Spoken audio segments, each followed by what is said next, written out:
I think the one thing about the modern game is the flexibility in players playing different positions.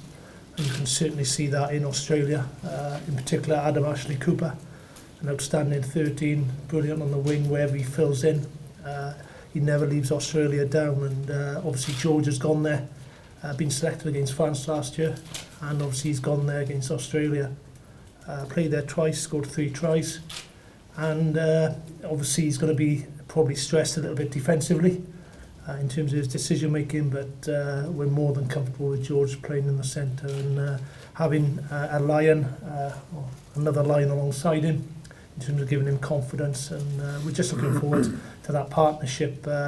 Disappointed to lose both Scott and John through injury, but it's important that we look after our players. Probably one of the toughest weeks we've had, or the last week the players have gone through. Dan Lydiard has come up from the top 5 in the echelons of fitness.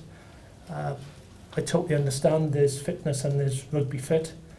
We feel Dan's been an important cog in terms of, from a defensive perspective, in terms of getting off the line and his low chop tackling, and sets a tone in terms of defence. He's an important member for us, and I think that the way he's come back and conditioned himself, he's worked particularly hard, and he's very fit, he's looking trim, and he's excited about playing in the number 6 jersey again. You know, we knew we probably had to change something going into to play these sides where the first game we're a little bit undercooked when it comes to the intensity of the match and the speed of running, and we've replicated that over the last 2 weeks, which the players have found difficult. We've been jumping into cryotherapy 3 times a day because of it, to get as much recovery as we can.